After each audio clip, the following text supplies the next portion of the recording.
ongoing adjudication in our ongoing series of adjudication talks around. Today we're looking at the important topic of jurisdiction, and I want to start off by saying that it's a topic that generally adjudicators, in my experience, don't necessarily shy away from, but it's a topic that is, unless raised, adjudicators tend to take a less than positive approach to it. And one of the things that we're looking at addressing today is to get everyone thinking about the fact that jurisdiction is fundamentally important to not only the adjudication procedure, but more importantly, the enforceability of the award once the adjudication decision has been taken. So what we're going to do today then is we'll do two. We're going to be looking at the theory, which I'm going to be discussing, and we're also then going to look at integrating this into a bit of practical experience with a couple of real life questions that we've come across, in the recent past. So please also, if there's any questions as we're going, please feel free to stop and let's engage on those questions. I know for me it's always difficult talking and working on this platform, but if there are any questions, please raise these as we're going. It just contributes to the flow of the discussion, and also I'm sure that as people interested in the topic of adjudication, I think everyone will benefit from sharing in those questions from the outset. So I want to start off with a quote from a decision that was given in the Technical Construction Court by Judge Seymour QC. And the case was Shamuzi Europe Limited versus Auto Major. And this, I want you please, if we can, to set the tone and the context of our discussions today. And that, I think, is an important quote that says, an adjudicator has jurisdiction to make a mistake as long as he asks himself a question or questions which have actually been referred to him for decision and seeks to answer such question or questions. Now, raises the first point that I think we need to look at, and that's just to go back and understand what is this thing that we call jurisdiction. And in order to understand the jurisdiction, what jurisdiction is, I again want to just refer to a case, a South African case, an old appellate division decision, a 1950 decision in Graafrenet Municipality versus Van Reineveld's Pass Irrigation Board, where the court concisely defined what it refers to and what we're referring to as jurisdiction as follows. And that is, jurisdiction is the power or competence which a particular court has to hear and determine an issue between parties brought before it. Now, in the context of the adjudication procedure, particularly within South Africa, and this is an important distinction that I don't want to lose track of, that we are dealing with jurisdiction in South Africa. We have now developed over the last many years a steady library of case authority in South Africa, but that case authority also refers to many other jurisdictions, including the UK. Some of these jurisdictions that our cases turn on, that our courts refer to, that we use in argument, are cases that were decided in the UK where there is a statutory form of adjudication. We're all aware of this, but I want you to please bear this in mind, because in the context of South African adjudication processes, as you know, the adjudication process or the adjudication, the system is that one based in contract, and the procedure in South Africa is, in this instance, is a contractual procedure, and the adjudicator's authority is given then by agreement between the parties And it is the adjudicator, not a court, that through this agreement obtains the power or competence to decide, to hear, determine issues between the parties which are brought before the adjudicator. Now, the jurisdiction, ensuring jurisdiction then in a dispute referred to an adjudicator is of utmost importance, as I've said, and the reason for that is that without the jurisdiction and the power or competence to deal with the dispute then, the decision which ultimately be taken and made by the adjudicator will be null and void and ultimately unenforceable. Now, in contrast, when an adjudicator has jurisdiction, and this has been confirmed not only in our courts have taken a robust approach to the enforcement of adjudicators' decisions, and that's primarily because the parties to the adjudication procedure have, in almost all instances under the standard form contracts that we're acquainted with in our adjudication practice, all of those contracts make provision as a matter of contract for compliance with an implementation of the adjudicator's decision, which then becomes a binding obligation and a binding contractual obligation enforceable through the courts by either way of trial action and summary judgment, or more typically through an application for specific performance. So both in the UK, in South Africa, and in other jurisdictions, then the courts generally have made it clear that the adjudicator's decisions will be enforceable, and have made it clear, also very clear and plain, that errors of law or fact or procedure will not, except in very limited circumstances, justify a failure to comply with the adjudicator's decision. And to contextualize this again, I just want to give you a quote from Coulson. I will be referring to Coulson throughout the discussion, and Coulson in this instance is the fourth edition of Coulson on construction adjudication. It's become an authoritative text quoted in many jurisdictions, including the UK, and in my view, a very useful document and book, reference book in the adjudication practice generally. Coulson states that as a result, the grounds for impeaching such a decision are extremely limited. By far the most common attack of an adjudicator is the submission that the adjudicator has no jurisdiction to reach that decision, because courts have been clear that a decision will be summarily enforced unless it is one that the adjudicator did not have jurisdiction to reach.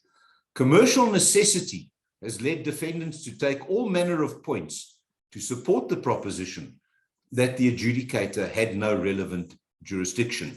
And for those of you who are familiar with the body of case law in the UK, and we've seen it in our jurisdiction as well, the majority of attacks on the enforceability of an adjudicator's decision turn on the question of jurisdiction. So the importance of a jurisdictional challenge to an adjudicator's decision or capability then is fundamentally important.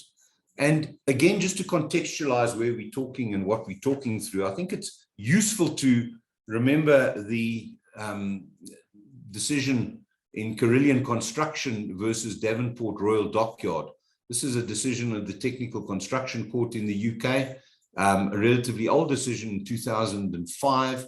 And I'm referring here to paragraph 80 of that decision, where the court sets out 4 general principles applicable within and explaining the adjudication procedure, irrespective of whether it's reference to the scheme, the Housing Grants Act, or ad hoc adjudication. These general principles are relevant either way. And to quote the judge, the adjudication procedure does not involve the final determination of anybody's rights unless all the parties so wish. The Court of Appeal has repeatedly emphasized that adjudicators' decisions must be enforced, even if they result from errors of procedure, fact, or law. Where an adjudicator has acted in excess of his jurisdiction or in serious breach of the rules of natural justice, the court will not enforce his decision. Judges must be astute to examine technical defenses with a degree of skepticism consonant with the policy of the 1996 Act. Errors of law, fact, or procedure by an adjudicator must be examined critically before the court accepts that such errors constitute excess of jurisdiction or serious breaches of natural justice. So in the context of those general principles and bearing in mind what the purpose of adjudication is, both under the Act or indeed under in the contractual environment, the ad hoc adjudication system that we currently apply in South Africa, I want to then move on to a discussion of the considerations that an adjudicator needs to take into account when dealing with jurisdictional issues and jurisdictional challenges. So generally in South Africa and in construction practice, adjudication then is a form of private dispute resolution, regulated in terms of an underlying construction contract between the contracting parties, primarily and principally.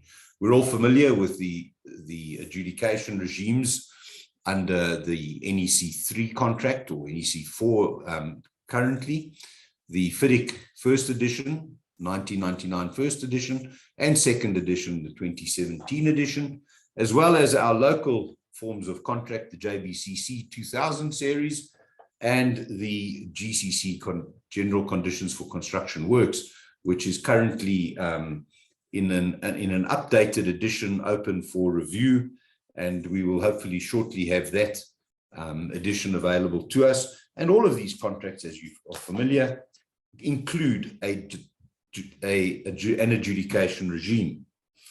So the underlying construction contract, whether either one of the four that I've referred to, in turn incorporates an agreement to refer disputes to an adjudicator to decide, and typically requires a separate tripartite agreement to be concluded between the parties and adjudicator. The adjudicator's contract or underlying construction contract then also typically includes a set of rules in terms whereof the adjudication is to be conducted and the dispute ultimately decided. And it is again, in our instance, typical that within either the adjudicator's contract or within the dispute in terms of the adjudication rules incorporated into the process or incorporated into both the adjudicator's contract and underlying construction contract, which are used then to regulate the procedure, there is typically an express or at very worst an implied or tacit authority given to the adjudicator to determine his or her own jurisdiction. And this is fundamentally important to any discussion on jurisdiction, is an understanding that without the express authorization of the parties or in a tacit authorization, which we will discuss in a bit more detail in shortly, without that authority, an adjudicator doesn't have an inherent jurisdiction or inherent ability to determine his or her own jurisdiction. And that is fundamentally important. And there are cases in the UK that we will have a look at and refer to later, dealing with instances where it isn't perhaps expressly clear that the adjudicator has been given the authority to determine their own jurisdiction. But fundamentally in our system, each of these, either the adjudicator's contract itself or within the adjudicator's rules, one finds the ability and authority given expressly to the adjudicator to deal with and determine their own jurisdiction. And again, I want to highlight the fact that without express or implied authority to determine his own jurisdiction, an adjudicator cannot decide his own jurisdiction, and any decision in that regard would in fact be a nullity without that underlying authority. Now, moving on then into a discussion on and expanding on what in the context of adjudication procedures jurisdiction is. Jurisdiction can be, in the context of adjudication, then can be divided into two stages. There is what we call the first stage, is a threshold stage. And that threshold stage involves an inquiry as to whether or not the adjudication procedure can in fact even start. Hence, we call it the threshold jurisdiction. And there are very strict criteria which need to be complied with in order to achieve this threshold jurisdiction. Once the adjudicator has determined that he does have this jurisdiction, then care must be taken not to lose jurisdiction. Or once again, the decision that's ultimately made will be unenforceable. The very first question, therefore, when dealing with a jurisdiction that an adjudicator needs to ask and address is very simply, do I have jurisdiction? In other words, can the adjudication process commence at all? In order to determine this, I've highlighted what I believe are, and there are some overlaps, but there are 8 fundamental questions that need to be addressed. The first is there a conflict of interest which would prevent an adjudicator from acting? This doesn't necessarily go to jurisdiction, but touches on elements of natural justice, bias as well, but principally a simple question, whether or not a conflict exists. Secondly, is there an underlying construction contract? As you know, in our jurisdictions, a construction contract need not be in writing in order for it to be enforceable.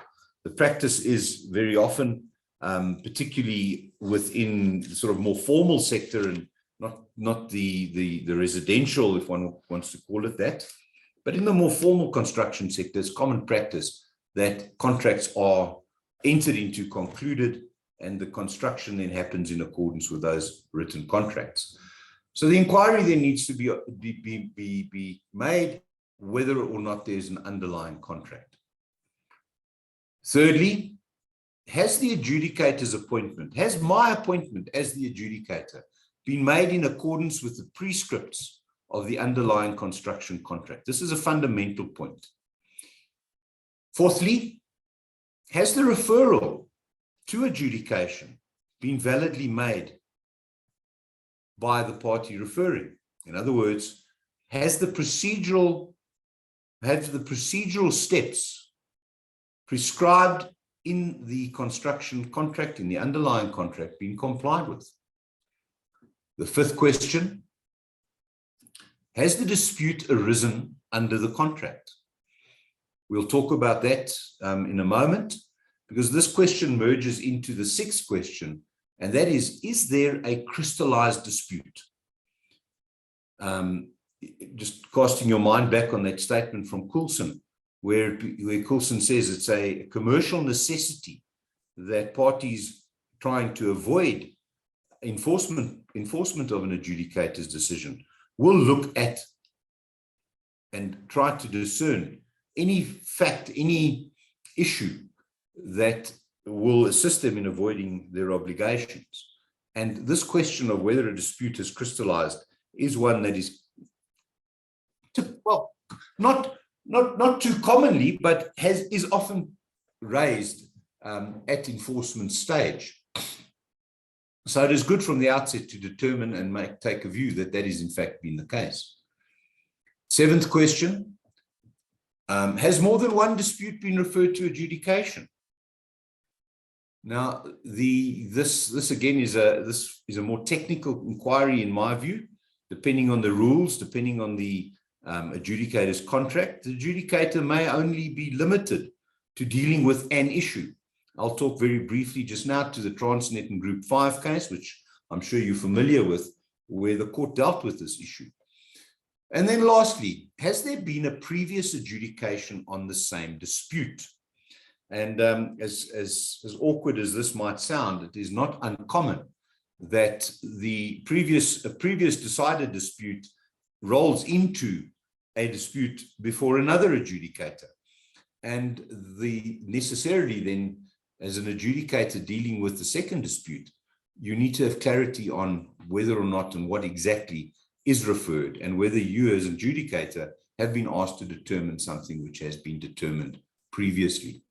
So those are the 8 questions that you need to look at the outset in order to determine whether the adjudication can start, procedure can be activated at all. And I'm going to deal with the questions, the first 3 questions first, and then I'm going to combine them. I'm not going to deal with them individually, and then we'll move on to look at the remaining questions. And as I say, this goes to determining what we call threshold jurisdiction. The procedure can in fact commence. So the first point goes to the nomination, and that fundamentally is to inquire whether there has been a nomination, or there is a nomination procedure prescribed and this procedure has been complied with. If the procedure has not been followed, then the appointment is open to challenge. And there's a series of cases in the UK, as well as in local cases. The local case is an Eskom Holdings Limited case versus CMC Mavundla Impreglio JV. It's an unreported decision taken in April of 2015, and the adjudicators, where the adjudicator's contract was to be renewed on an annual basis, the court found that the adjudicator's contract had terminated by effluxion of time in that instance and hadn't been renewed, albeit that the nomination had occurred. That appointment was subject to compliance with the requirement that it be renewed, and this hadn't been effectively done. So the adjudicator then should check, firstly, is there a named adjudicator in the contract, or alternatively a panel, and are you, as the adjudicator or possible adjudicator, are you a party to that panel? Are you the party named? If not, an adjudicator nominating body is named and is available in the contract. Has that nominating body been used to effect your appointment? And if the nominating body, the A and B, has been mandated and has in fact effected the appointment, then one needs to inquire whether that appointment has been correctly dealt with as much as one can by the nominating authority. So in the event that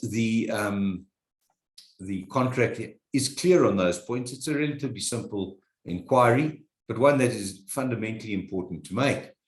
Now, there's often in these contracts clauses that deal with the appointment, and we've seen a variety of these over the years, including the appointment or the agreement to appoint an adjudicator in the event of a dispute arising, and without an alternative in the event of the parties failing to reach agreement as to who the adjudicator is. In other words, a nominating body has not been appointed.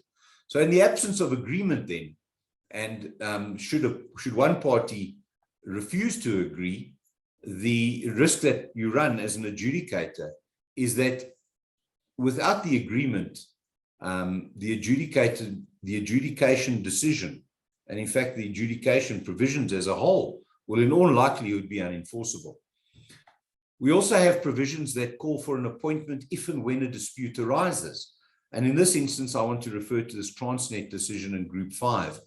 It was a decision that was reported, 2016 decision, involving a multidisciplinary contract, lengthy project. It was regulated under the NEC 3, the 2005 June edition, with subsequent 2006 amendments. And I just want to briefly refer to the judgment because for 2 reasons. Firstly, the judgment deals with the appointment procedure under the NEC 3, and I think relevant to all appointment processes. And importantly then says that the starting point is always the contract itself. The central provisions are first that clause W11 provides that the adjudicator is to be appointed under the NEC 3 adjudicator's contract, if and when a dispute arises.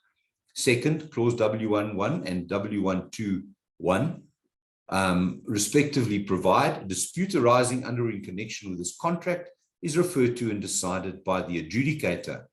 And the parties appoint the adjudicator under the NEC contract, current at the starting date. Although this clause refers to adjudicator in the singular, clause 12.1 of the core clauses expressly contemplates the plural.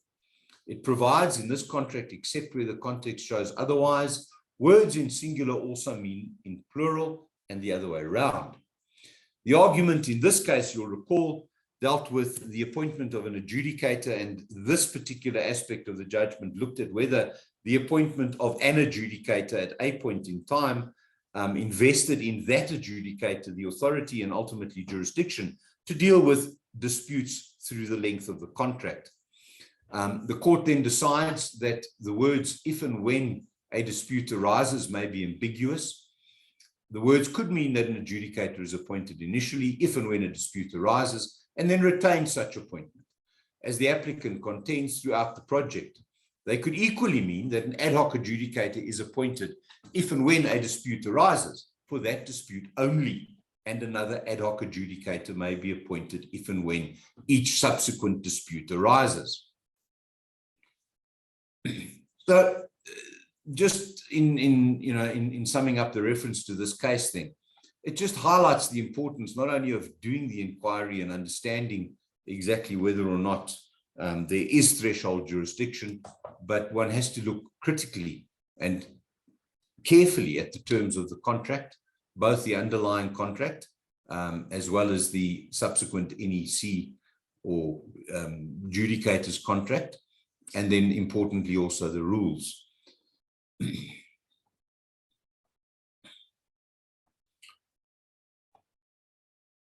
The inquiry then in terms of the appointment shouldn't be just a mechanistic inquiry, as this Transnet case has indicated. It should be a comprehensive inquiry and a focused inquiry. The next step in the decisions that, or rather the questions that I referred to, revolves around this inquiry as to whether or not a dispute has been properly referred, a dispute has arisen, and a dispute has crystallized. And in this instance, I don't want to spend too much time on it, but I think it's important from an adjudicator's point of view that we don't lose sight of the fact that in order to acquire jurisdiction, there has to in fact be a dispute. What is a dispute? When has the dispute arisen? Are all important factors that one needs to take into account in determining the threshold jurisdiction. So first thing to remember that I want to highlight is that a claim is not the same as a dispute. There must be a point of difference, at least, that has emerged between the parties which needs to be determined.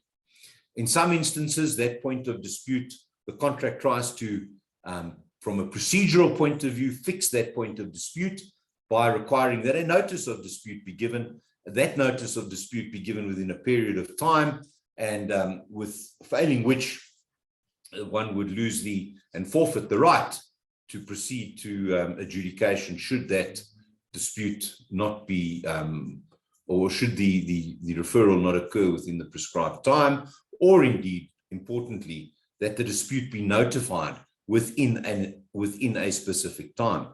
Again, that inquiry is not a mechanistic inquiry. I've often dealt with matters where a dispute is notified, but the parties disagree as to when exactly that dispute occurred. And this goes to the question at hand.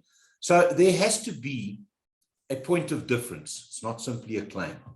That point of difference then must have emerged between the parties. And it is that point of difference that then is ultimately called on, the adjudicator is ultimately called on to decide.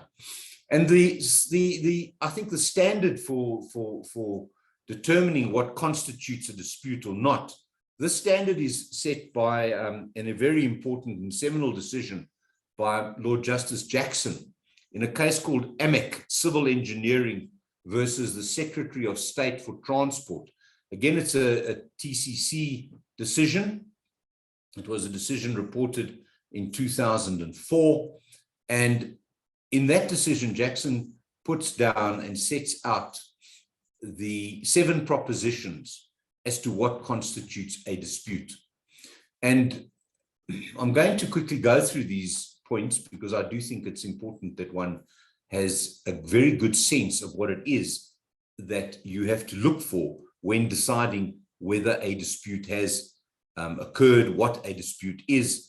And, particularly in the example I've given under the NEC contract, for determining the timeline for notification of that dispute or notification that one has to give of that dispute, whether that was done timeously.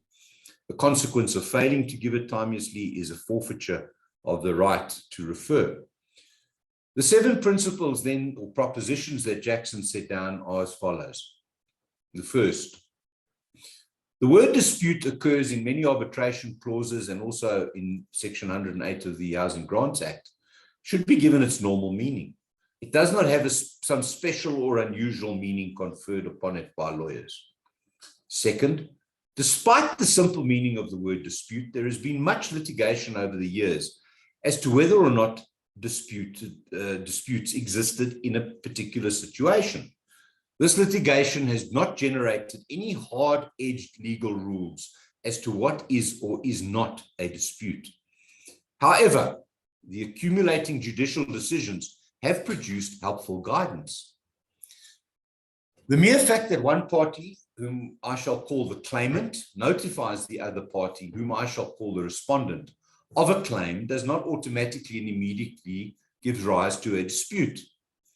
It is clear, both as a matter of language and from judicial decisions, that a dispute does not arise unless and until it emerges that the claim is not admitted. The circumstances from which it may emerge that a claim is not admitted are protean. For example, there may be an express rejection of the claim. There may be discussions between the parties from which objectively it is to be inferred that the claim is not admitted. The respondent may prevaricate, thus giving rise to the inference that he does not admit the claim. The respondent may simply remain silent for a period of time, thus giving rise to the same inference. The fifth proposition, the period of time for which a respondent may remain silent before a dispute is to be inferred depends heavily upon the facts of the case and the contractual structure. Where the gist of the claim is well known and is obviously controversial, a very short period of silence may suffice to give rise to this inference. Where the claim is notified to some agent of the respondent who has a legal duty to consider the claim independently and then give a considered response, a longer period of time may be required before it can be inferred that mere silence gives rise to a dispute. If the claimant imposes a deadline upon the respondent for responding to the claim, that deadline does not have the automatic effect of curtailing what would otherwise be a reasonable time for responding.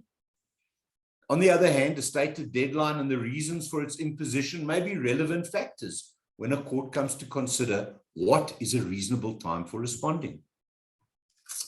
If the claim as presented by the claimant is so nebulous and ill-defined that the respondent cannot sensibly respond to it, neither silence by the respondent nor even an express non-admission is likely to give rise to a dispute for the purposes of arbitration or adjudication. So the word dispute occurs within the multi-tiered dispute resolution mechanisms in each of the standard forms that we've referred to. And the dispute must arise under the construction contract in question. And this will include questions as to whether a contract has been terminated and or repudiated. This issue has been dealt with in the UK in several decisions as to whether or not an adjudicator can have jurisdiction to determine the termination and or repudiation of a contract, whether it in fact occurred. And it is, initially it was thought that an adjudicator wouldn't have jurisdiction to consider these issues, especially these matters arising through contract, if it was a matter arising during the contract negotiations, for example, a misrepresentation, or matters arising outside the contract. But there was a decision in the UK, Premium Naphtha Products and Philly Shipping Company, which probably added fuel to the fire more, than resolving anything. But what they advocated there was a pragmatic and commercial approach to construing clauses when phrases occur, such as arising under, arising out of, or phrases that commonly we insert and we have in these dispute processes in connection with the contract.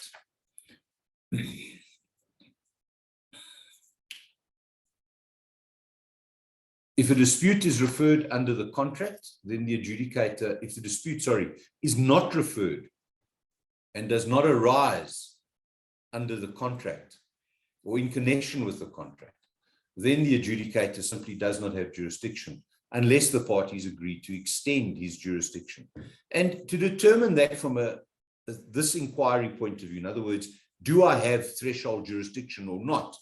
Again, it's not a mechanistic inquiry. And one needs to be pragmatic and look at the wording of the contract. Generally, I don't find in our jurisdiction anyway that this is too much of an issue. We have had matters where whether or not the dispute was one contemplated have arisen, and there our courts have also taken quite a pragmatic approach. And in the context of the authorities on arbitration cases in this connection, these apply equally in the context of adjudication.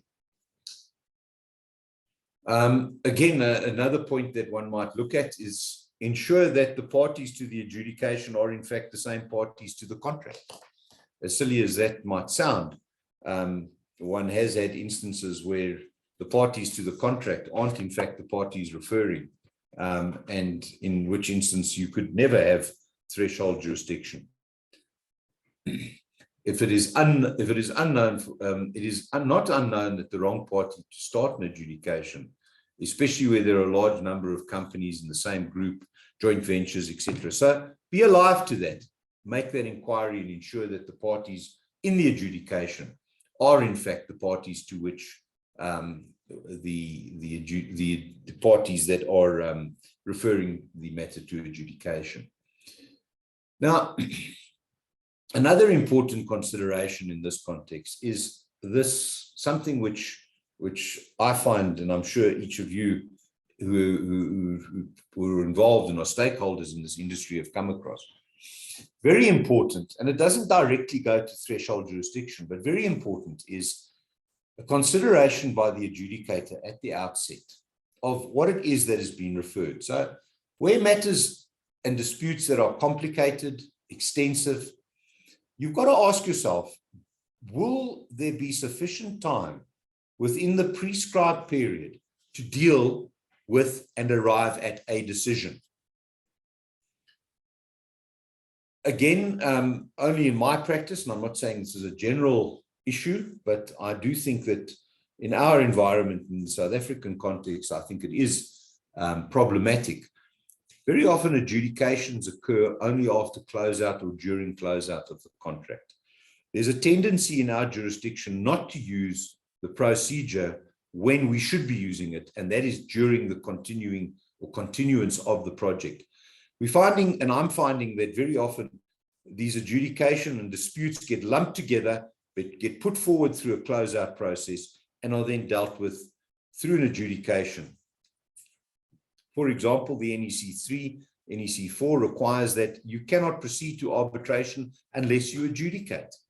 So we find that when adjudications or disputes are lumped together, and there are several numbers of them at a point in time where the project has, for all intents, been concluded, the work's finalized, this is problematic, because we then have situations where adjudications become quasi-arbitrations, which are exceedingly expensive and endure for several years, which is completely contrary to what the procedure is supposed to do. But nonetheless, it is not uncommon in our environment that this typically happens. And a cautionary note, criticism of and concerns raised by a number of employers recently to me that adjudication is perhaps not what it was touted to be. I think, are misplaced when one looks at an array and refers matters to adjudication, as I've described, as a package at the end of the project. Not ideal, and in fact, in my view, this is precisely not what adjudication should be and has been designed to deal with. But nonetheless, getting back to the question then, at the outset, can I deal with this dispute within the prescribed period? Whether you have to consider diary constraints, obligations, whatever the issue may be, you need to make this decision. And the decision is simply whether or not, in my view, as it currently is, I'm going to be able to deal with this within the time. Now, it's a difficult consideration because at that point in time, you're not going to have all of the referrals, the documentation isn't going to be in front of you. At very best, one may have the notice of referral or the notice of disputes. And this is a topic that we find generally dealt with in pre-adjudication meetings, which also seem to be a practice within South Africa, not one that is not a practice that I believe is found in any of the procedures, but one which the adjudicators generally tend to apply. And it's, I think, a common sense approach. But during that process, one deals with and asks the question. And the question is pressing, particularly if you're dealing with and have to deal with the adjudication within a limited time, and there's a limited opportunity to extend the time. And when reviewing the timetable, you must ensure that that you as an adjudicator can conduct the adjudication fairly in the time available. And in this regard, the view that Coulson takes is that if the adjudicator is the view that at the outset, you may not be able to deal with it, rather than don't get involved, rather than at that point in time, abdicate your responsibilities. I was recently involved in an adjudication where an adjudicator took the matter on and simply just didn't provide a response, didn't provide an award within the time that was supposed to have happened, and thus forcing the parties into an unfortunate and costly arbitration. And for whatever reason, I still to this day don't know why it happened, how it happened, but it happened nonetheless. And that one should avoid, particularly in the context of adjudications. So those are the questions then, and those are the considerations that you need to take into account when dealing with the threshold jurisdiction issue. But that's not where the consideration of whether or not I, as the adjudicator, have jurisdiction doesn't end there. This is an ongoing task. It's an ongoing awareness that you as the adjudicator have to align yourself with and have to be prepared to deal with and deal with proactively. And that leads into the question then of maintaining jurisdiction. So once you've determined that the threshold jurisdiction to get the process going is present and you are invested with it, the next challenge is to maintain that jurisdiction. And in maintaining that jurisdiction, one also has to continually determine whether or not, and what in fact is the jurisdiction. What have I in fact been called on to deal with? What in fact is the dispute? So the next topic then that we need to look at is what I call maintaining jurisdiction. And this is the second stage in the process of understanding what jurisdiction is and in maintaining jurisdiction. The extent of the jurisdiction then of an adjudicator is dynamic. And once the adjudication process has commenced, you should be mindful of changes to the boundaries of your jurisdiction as an adjudicator. Because should an adjudicator exceed the limits of the jurisdiction, then you will lose your jurisdiction, and that will result in a decision made being void, being unenforceable. So during the adjudication process, The adjudicator's jurisdiction then is derived from agreement, through the adjudicator's agreement, the tripartite agreement, the applicable rules of adjudication, and very importantly, the pleadings exchanged between the disputing parties. So one typically starts with a notice, one typically starts with an initial dispute notice and a request for appointment. The commencement of the process then follows with referrals and exchanges of documentation in accordance with the procedure either prescribed in terms of the rules or in our context, the ad hoc adjudication procedure. The adjudicator is, for want of another term, the ringmaster, and determines the procedures that are going to be implemented, allows responses, allows engagement and exchanges between the parties, and very importantly, has the authority to require the parties to make submissions.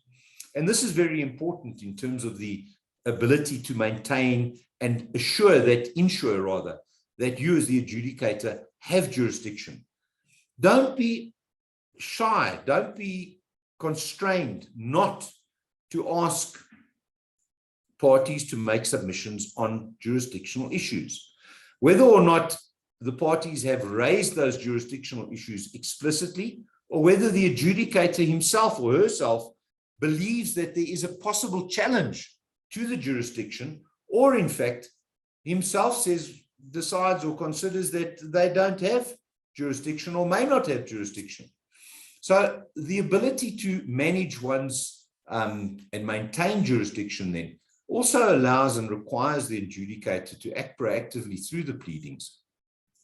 So the pleadings and the exchanges then are important as a source of jurisdiction itself and a means for maintaining jurisdiction. Typically, the question arises whether and to what extent a counterclaim in an adjudication process invests an adjudicator with the ability to, and the jurisdiction rather, to deal with that. We'll have a look at some of the decided English cases on that point, just as an example of the inquiry that one should be making continually, because the question of whether or not I as adjudicator have jurisdiction needs to be at the back of mind. It needs to be a consideration that is always and continually asked and dealt with. So some areas then where this becomes an issue, I've isolated or highlighted a few that I'd like to refer to. And these areas have created difficulty include acting within the prescribed time periods, firstly. Secondly, the extent and scope of the dispute referred. In other words, then thirdly, exhausting jurisdiction or deciding all the issues referred, and failure to follow the rules of natural justice. We're not going to be discussing or looking at in any great detail to what natural justice is, but I will refer to it as well as, or rather within the context of determining and maintaining jurisdiction. As regards the time periods, the nature of adjudication is such that adjudicators and parties are required to act within strict time periods. As I say, the tendency that I'm seeing, and I don't think, and unfortunately it's a growing tendency, the tendency is that we deal with packages of disputes and avoid raising adjudication and referring disputes to adjudication through the course of the contract. And I don't know the cause of that, but it is certainly a tendency that I'm seeing, and one I believe is problematic, because it does fly in the face of what adjudication should be about and what the process is designed to achieve through a speedy and cost-effective mechanism. A failure by the parties then to comply and adjudicator to comply with the time periods will result in an adjudicator losing jurisdiction. So if the referring party then doesn't refer within the specified or agreed period, the referral will be irregular and invalid, and the adjudicator would have lost and would lose jurisdiction to decide the dispute. There's an English case again on this point, Hart Investments versus Fiddler and others. It's a 2006 TCC decision, which is quite useful on this question.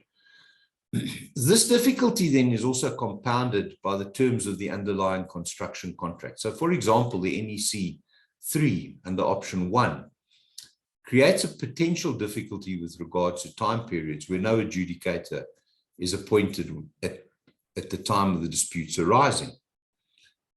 A failure by the responding party will necessarily result in a loss of jurisdiction. The adjudicator should necessarily then proceed on the referral alone to decide the disputes within the period of time. Now, an issue in our jurisdiction that is quite interesting, and one I don't believe has been conclusively resolved. The English courts have dealt with this and resolved it quite conclusively, and I think, in my view, I think the answer is actually is quite simply in line with those decisions. But we have a peculiar, I think, problem in our jurisdiction, and that regards the consequences of an adjudicator failing to provide a decision within the prescribed period of time. The UK courts have repeatedly and conclusively dealt with this issue and have decided that if the decision is made outside of the constraints imposed by the Housing Grants Act, then the jurisdiction is lost immediately. That time period ends. Any subsequent decision is invalid. In South Africa, we've got a slightly different approach, which was given, I think, in my view, it's an obiter, point taken obiter, in the case of Freeman Matabula.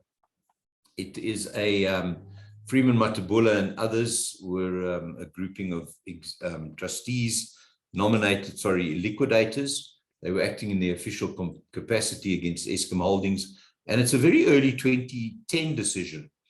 And in that decision, the court took an interesting view. And the decision turned on, it was a trial action that was instituted. So what had happened was when Eskom defended it, the liquidators in their official capacities applied for summary judgment. And what the court looked at, one of the issues that was raised, was that the adjudicator had issued a decision 3 days out of time. The court looks at this and says that, and this is where the twist in our law comes. So in reaching the decision, the court held that there was no contractual basis for declaring a late adjudication award invalid. And she dismissed the defense in this regard. The judgment suggests that only where the contract expressly states that an out-of-time decision is valid will it be so. None of the contracts, including the adjudication rules, expressly provide for this, none of our current standard forms. The CRDB adjudication procedure, however, does, and provides that an out-of-time decision is invalid. So the CRDB adjudication procedure was adopted and has been integrated by reference into the GCC series, certain of them at least the 2004 edition. So aside from that contract, we have this interesting anomaly, which is created in the Freeman case. So the effect of this judgment goes to the root of an efficient adjudication process. If adjudicators are permitted to reach decisions out of time, and such decisions are nevertheless binding, this will permit delays to the adjudication process and undermine the benefit of a speedy resolution. It does create uncertainty, something which I think to a point was dealt with in the Ekurhuleni and Siegel decision, referring to it, but I don't think has been conclusively disposed of. But I think that, in my view anyway, that it's a wrong decision, and you lose jurisdiction should you not comply with the time periods, irrespective, I believe, of the specific and irrespective of the absence of a clause invalidating that decision expressly. Then, similarly, the courts have taken a view that the referral by parties out of time,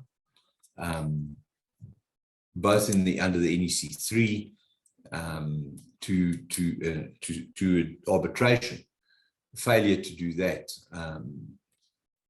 after an adjudicator has failed to provide a decision, as in that example I gave you, will then result in forfeiture. So irrespective then of whether the decision is invalid or not, should a decision not be given within the prescribed period, as a party to either the FIDIC contract or an NEC contract or indeed the JBCC, you're obliged to notify your dissatisfaction, failing which there's also a forfeiture. In my view, I don't believe that these clauses pertain to jurisdiction. They pertain more to a failure to comply with the provisions resulting in a forfeiture, as opposed to a lack of jurisdiction. That's another interesting argument which has been brought before the court in an unreported decision involving Babcock and Tutuka and Eskom. There was a recent decision by Mr. Justice Makumi on that point. It's unreported, and recently there was an application for leave to appeal which was dismissed. It's an interesting judgment, but certainly I don't think we've seen the last of it. So in terms of the compliance with time periods, then I think that that's, again, a relatively mechanistic inquiry, but it mustn't be oversimplified.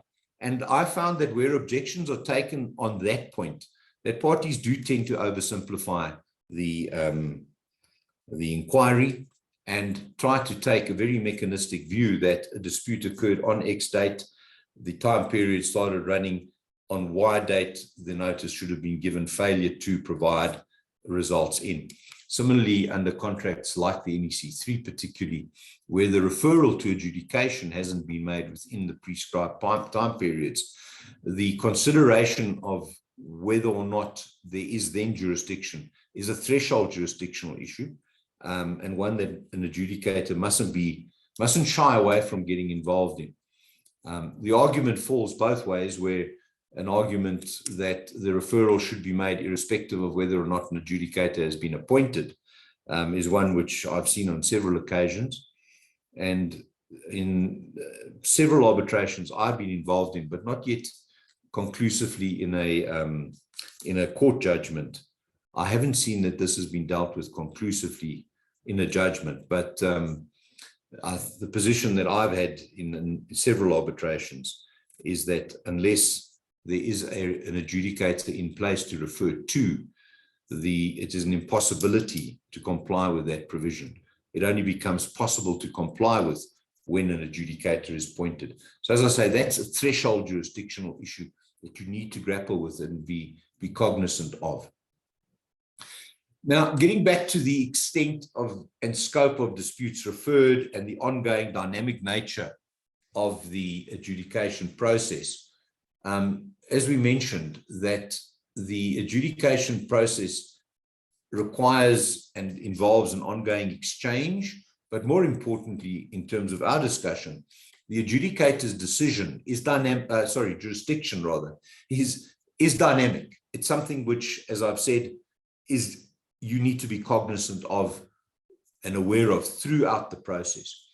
So the notice of adjudication, referral, and response generally define the dispute which the adjudicator is required to decide. The decision must be based on the dispute defined.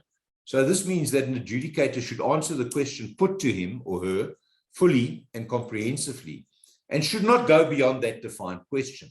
Going beyond the defined question results in a loss of jurisdiction.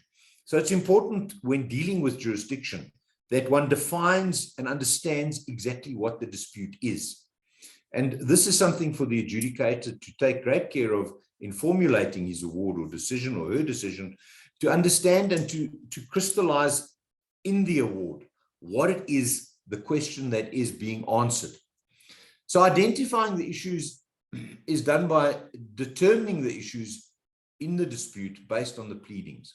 And only the allegations which are in the dispute need to be decided. In, again, a British case, Pylon versus Breyer, this was a 2010 decision of the TCC again. The court found the adjudicator's jurisdiction does not only arise from the notice of adjudication, but also from the defenses which may be raised in response. where an adjudicator erroneously takes a restrictive view of their jurisdiction by not considering decisions. A decision on an award issued as a result may be subject to challenge, and in all probability, in terms of that case, would be unenforceable. A note also by Coulson, who gave the judgment in this pylon case, he also mentions that it is not uncommon for adjudicators to decide the scope of their jurisdiction solely by reference to the words used in the notice of adjudication. Remember, Coulson is here referring to the notice of adjudication, which is a necessary first step under the UK scheme and the Housing Grants Act. We don't, in our contracts, define a notice of adjudication as a similar document in the process. We have a notice of dispute generally, depending again on the contract. And it's important that within that notice of dispute, you take care to define the dispute. You take care not to assume that the dispute as defined in the referral is enough. So care needs to be given when drafting the notice about refining and putting forward what is actually in dispute. It is obviously not in the level of detail that one does in the subsequent exchanges, but it's important. It's a critically important document. Similarly, an adjudicator, when you're assessing your jurisdiction, and again, this is a threshold thing, but it's something which bleeds over when you're receiving and reviewing the pleadings, one has to look at what was said initially, what was in fact the dispute. How did the parties themselves crystallize that dispute? What is it that the parties themselves understand is in dispute? Coulson goes on and says, without having regard to the necessary implications of those words, that was, for example, what went wrong in another decision on Broadwell. Adjudicators should be aware that the notice will ordinarily be confined to the claim being advanced. It will rarely refer to the points which may be raised by way of defense to that claim, or indeed in the referral. But subject to the questions of withholding notices and the like, the responding party is entitled to defend himself against the claim for money due by reference to an illegitimate available defense, including set-off. And thus such defenses will ordinarily be encompassed within the notice of adjudication. But it is not limited to, and the inquiry as to what jurisdiction one has and what exactly the dispute is not a restrictive and mechanistic inquiry.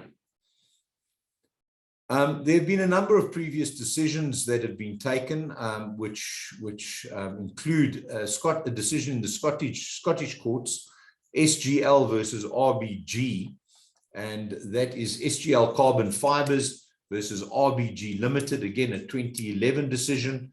Subsequent decisions in the TCC, Red Wing Construction versus Wishart. Both are very important decisions to have a look at when dealing with and considering what the extent of the adjudicator's jurisdiction is in terms of defenses forwarded, defenses included in the adjudication process, counterclaims. Very important then to take an overall view and not a restrictive view, nor is it a restrictive application of this duty. This being restrictive and limiting oneself and being mechanistic as an adjudicator in this consideration of whether or not I have jurisdiction itself might revolve in a later jurisdictional challenge.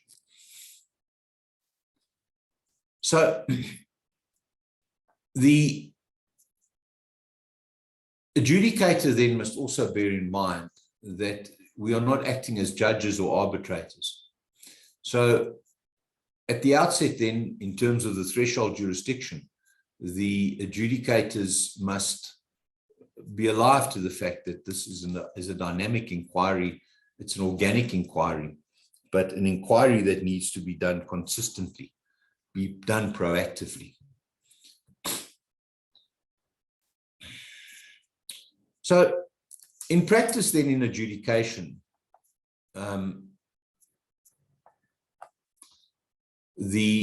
an inquiry into jurisdiction will usually involve considering the referral, witness statements, and other documents available, to the adjudicator at the time that he is making that inquiry. For any of those interested, there's a reference in a case that deals with this quite, I think, concisely by Mr. Justice Aikenhead. Edifice versus Shah is the decision. And I'll provide the citations for those who are interested. So then the content of the referral, as read with the notice of dispute or notice of adjudication, initially sets out the extent of the adjudicator's decision, jurisdiction, provided the referral does not exceed the limits of the jurisdiction beyond the dispute defined in the notice of adjudication. So I have a situation, interesting situation, where several disputes were referred. Unfortunately, it was through a closeout process. Several disputes were referred. And what happened was the project manager in this instance agreed that the parties would engage each other through the closeout process to determine these disputes. And there were several disputes that were dealt with through the closeout process. In the notice of dispute, not all 7 disputes were referred to. One dispute was left out. Okay. So a notice of dispute was given after the closeout meeting, where during the closeout meeting, the project manager took a view that none of the disputes would be entertained. The referring party, the claimant, argues that that is when the dispute crystallized. Subsequent notice of dispute was given, and in the notice of dispute, they omitted reference to the 7th dispute. However, in subsequent referrals, that dispute not only was part of the referral, was answered to, and there was a concession as to jurisdiction. So one of the issues now before an arbitrator is whether or not, in the absence of a notice of dispute, which the contract required, and in the absence rather of a comprehensive notice of dispute incorporating all disputes, whether the subsequent exchanges resulted in the adjudicator obtaining jurisdiction. The adjudicator believed he did have and took a view that this wasn't disputed. So that's a point that's going to be, falls to be decided by an arbitrator. So it's very important again then to get that notice of dispute right. So within the notice of dispute then, your subsequent referrals will be the point of reference, and exchanges then will be the point of reference for determining and maintaining the jurisdiction. So if the referring party attempts to broaden the ambit of the dispute in the referral, any decision reached in respect of the extended or broadened dispute may be made without jurisdiction. So you need to have a very careful look at what it is that is being referred, both in the notice of dispute or adjudication, and then in the subsequent referral. There's a decision of Liddell UK versus RG Carter Colchester Limited, a 2012 TCC decision dealing with this point. Now, initially, we had a very restrictive view of what constitutes and what could be referred. But in terms of our jurisdiction and South African practice, we don't have those limitations. And the reason is that we have in the contracts that we deal with a broad definition of what a dispute is. Some contracts go further and define that dispute, but generally one looks at provisions and wording such as in connection with, under, in terms of, relating to. You look at the ability then, or the stated authority that the adjudicator is given, for example, under again the NEC 3, to review, open, reconsider, inspect, etc., reassess, not limited to only certifications, etc. So you will find within the contract itself, the adjudicator's contract as well, and then in the rules, that in our practice in South Africa, the restrictive view of what can and cannot be referred to adjudication isn't really an issue. This was an issue in the UK, and there was several years ago, this question of what constitutes a dispute there was a theory that you had to have very restrictive views. You could, in other words, you were, in other words, limited to the black bag of disputes, they called it. That argument and that process has subsequently in the UK also been dismissed, and the decisions or arguments have culminated in Mr. Justice Aikenhead's decision in that Red Wing judgment that I referred you to earlier. The Red Wing judgment is a Red Wing Construction versus Wishart 2010 TCC decision, where Aikenhead summarizes the principles to be considered when you inquire into your jurisdiction as an adjudicator. He says one also needs to determine whether and to what extent the parties gave the adjudicator in that adjudication jurisdiction to address matters which are not obviously within the ambit of the referred dispute. This could cover a defense which had not been raised before the referral, but can be legitimately raised as a defense to the referred claim. So the point there really, I think the takeaway there is to understand and appreciate the inquiry and what the factors creating one's jurisdiction are not to be looked at restrictively, but also needs to be finely balanced. And the adjudicator confine themselves to answering that which the adjudicator, rightly or wrongly, determines what are the questions. And that needs very particular and very extensive consideration and thought. So the fact that a defense is not raised at the initiation of the adjudication or prior to does not put that defense outside the adjudicator's jurisdiction. And the adjudicator should therefore consider whether defenses raised during the adjudication extend the limits of the initial view on what was or what is or isn't jurisdiction. So the edifice approach then, given that adjudicators should also consider witness statements and other documents to ascertain whether there are any jurisdictional objections, but also very importantly, what exactly is the extent of the jurisdiction which I as the adjudicator have. So in addition to the wording of the notices, the limits are defined in the construction contract, the identity, capacity and authority of the parties, previous decisions, defenses, etc. And then I also mention here that adjudicators then must, again I mentioned, that adjudicators must very carefully deal with and identify jurisdictional objections. I mentioned to you that the rules of natural justice apply, and I said I'm not going to look at those in detail, but just a couple of pointers in the context of jurisdictional challenges. So looking at this then is that I'm looking at a narrow issue as to what extent an adjudicator can take the initiative and use his own knowledge or experience to deal with and decide substantive matters in relation to the dispute. Now, what one then looks at is that, or this points to rather, in terms of the English case law, where parties have contested enforcement on the basis of an adjudicator's action constituting a breach of the rules of natural justice. They set out clear guidelines with regards to checks and balances which you should follow as an adjudicator. And we're not going to go through those checks and balances, but you can look at decisions, for example, Tri-Construction versus Eaton House, Balfour Beatty versus Lambeth. These are all earlier decisions because there was a flurry of activity in the UK, and we've seen over the years in their body of authorities that there seems to now be less challenges to jurisdiction than there were previously.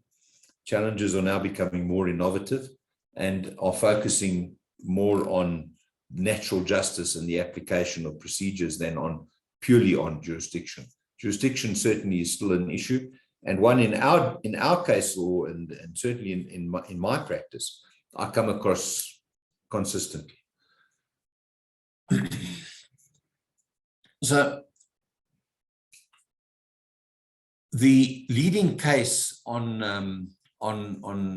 and decision consolidating case authority, providing clarity to challenges based on breaches of natural justice, is a case that our courts have consistently referred to in, among other decisions, Framatome, and in the Ekurhuleni Siegel case, Cantillon versus Urvasco. This was a decision of, in the TCC in 2008. If there's any decision that one's going to look at, or that you as an adjudicator should consider and look at carefully, it is this Cantillon and Urvasco decision, in which the court consolidated all existing authority and took a view. And in that case, the adjudicator had awarded claimant costs for a period different than that claimed. The defendant argued the adjudicator had breached rules of natural justice and gone so far as to make a case for the claimant. Also, there were issues of jurisdiction, because as you've seen in earlier through the discussion, the decision or the ability or jurisdiction being limited to that which is in dispute. One loses jurisdiction if you decide that which isn't in dispute. And once jurisdiction is lost, it's not something that can be severed. The court found that the adjudicator had not misled the parties, and then Aikenhead, Mr. Justice Robert Aikenhead, then decides, he says, from this and other cases, I conclude as follows in relation to breaches of natural justice. So I'm not going to go through these points. I'm sure you're all familiar with them, but if you're not, please read that Cantillon and Urvasco decision. It neatly compacts how the breaches of natural justice are dealt with. In respect of adjudication and determining jurisdiction, the important point, or another important point, is that, so if one looks at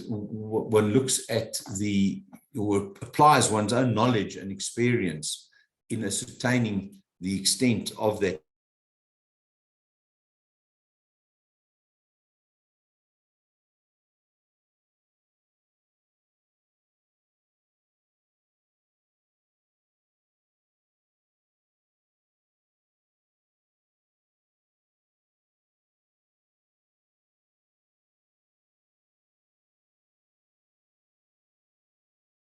case that I dealt with earlier. And just to summarize those decisions, they have, in those decisions, the courts have determined, and ultimately in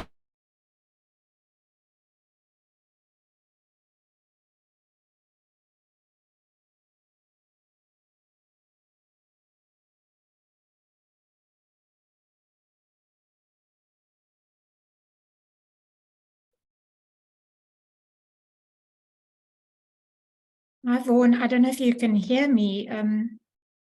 We seem to be having signal issues from your side. the other consequence. Sorry?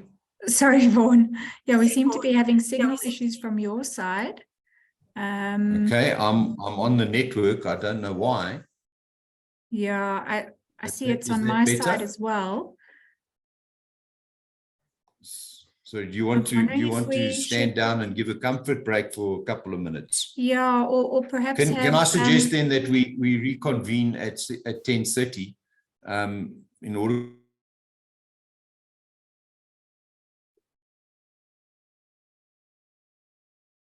Or perhaps what we could do is have Michelle continue from her side, because I think she'll be on a different network. Tasneem, can you hear me? Yeah, I can hear you now. It's just breaking up. Perhaps what we could do is have Michelle Can I suggest we take a short break and reconvene at 10:30? Okay, and perfect. Hopefully by then it will have stabilized. We haven't had a comfort break. So if we can please reconvene at 10:30. Thank you. Okay, perfect. Thanks, Vaughan.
Hello, Tiff, can we commence again?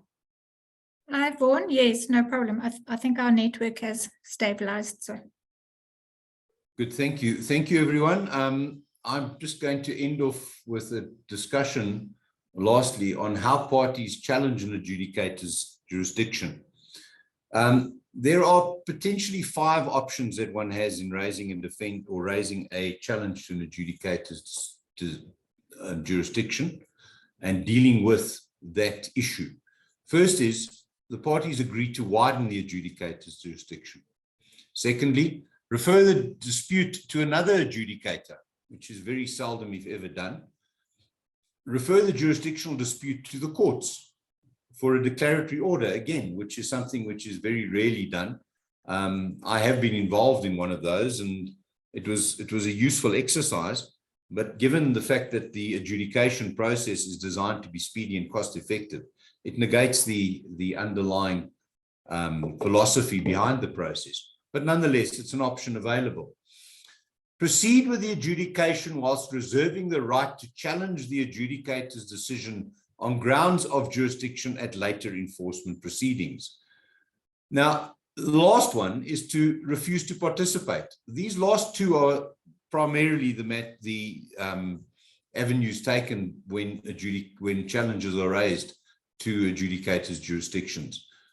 It's important that that challenge is noted, is raised, and is dealt with by the adjudicator when it is raised.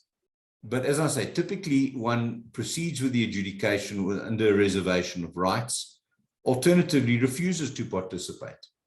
So each of these options have advantages or disadvantages, which we're not going to look at through the scope of this discussion.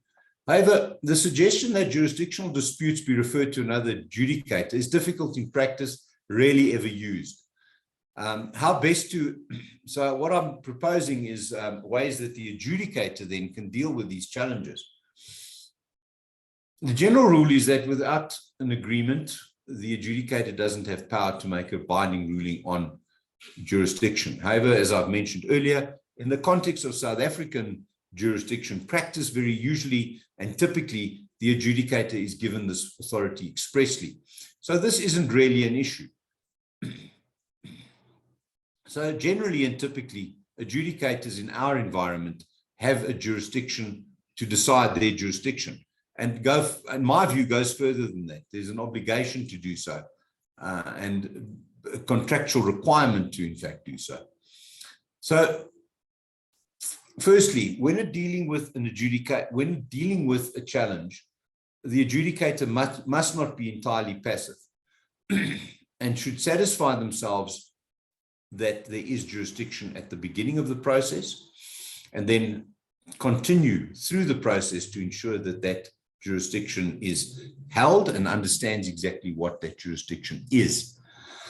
A failure by a responding party to reserve the right to challenge a jurisdiction can lead to the result that an adjudicator who might not otherwise have had jurisdiction will be found to have been given jurisdiction. And it is too late for the responding party to complain at the enforcement stage. This is a decision, this is an issue discussed by Coulson extensively, and one which I think is something which our courts will at some point in time deal with, because very often through the pleadings and the processes, I have an example where there was express authority given to an adjudicator, and it expressly given and stated in the referral that this is not a question of jurisdiction.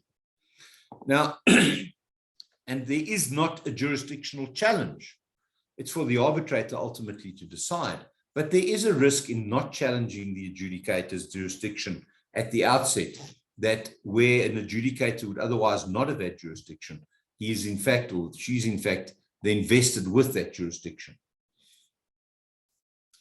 Where there is a question as to whether a matter has been determined in a previous adjudication, there an adjudicator must also be proactive and investigate proactively at the outset. If there's any hint that a previous adjudication under similar circumstances regarding similar facts, and indeed maybe even the same dispute, was dealt with, this needs to be exposed at the outset. If a challenge is made by one of the parties, and this is typically the respondent, the adjudicators must investigate this proactively and must investigate it comprehensively as soon as possible, and should ensure you avoid becoming jaundiced as a result of the challenge, and ultimately apply common sense in dealing with that challenge. Now, this, again, Coulson's discussion is very, very enlightening on this point. And then, depending on the nature of the objection, an investigation could involve and require additional submissions, holding a meeting or a teleconference.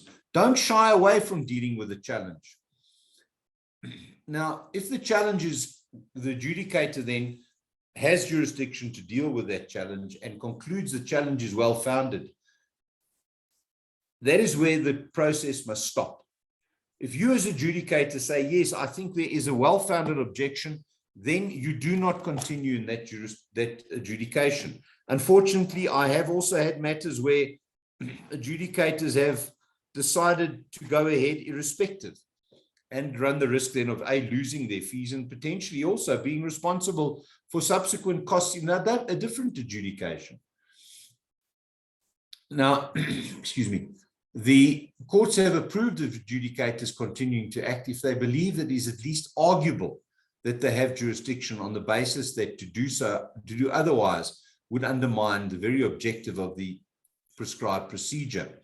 And there's a decision of ABB Power Construction versus Norwest Holst Engineering, again, an early decision in the UK, 2000 TCC decision, where the courts dealt with this, and the ABB decision is authority for the ability of the adjudicator, and indeed the necessity for the adjudicator to continue in the adjudication where the adjudicator finds that the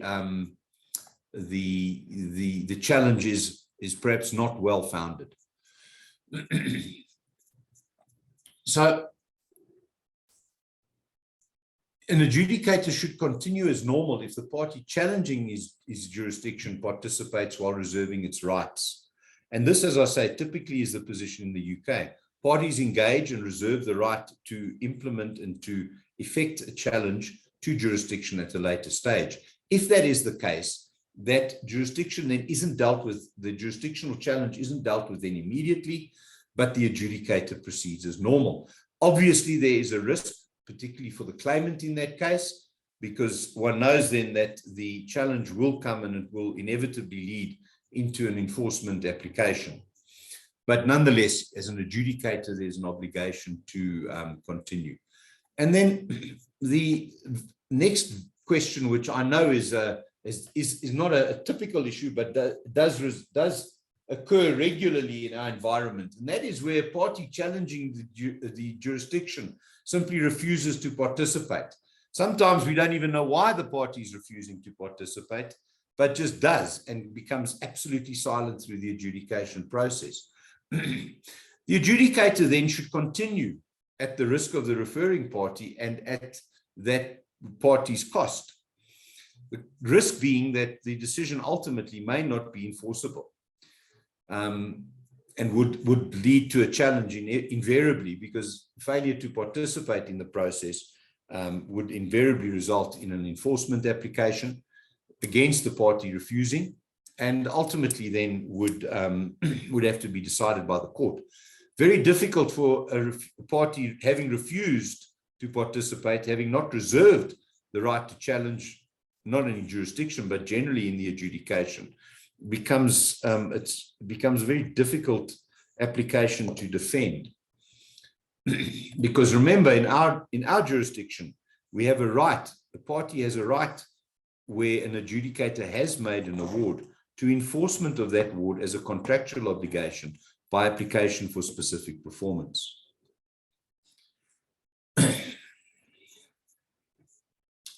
Also, very good practice for an adjudicator to record the nature of the jurisdictional challenge, to make a decision and record that decision and conclusion crisply in the award, because that needs to be readily available to the courts should there be a resistance to enforcement on the basis of lack of jurisdiction. Finally, then, adjudicators should not be entirely passive. when dealing with jurisdictional issues, especially where the question is one as to whether the matter is dealt with in a previous adjudication, but generally on this point. They should satisfy themselves that they do have jurisdiction as soon as the adjudication begins, the threshold jurisdiction. And then if a party challenges the jurisdiction, the adjudicator should determine that challenge as a matter of urgency as soon as the reference occurs. The adjudicator should never abdicate responsibility for providing an answer, even when the decision is not necessarily final, binding but not final. If the challenge is clearly well-founded, the adjudicator should decline to act.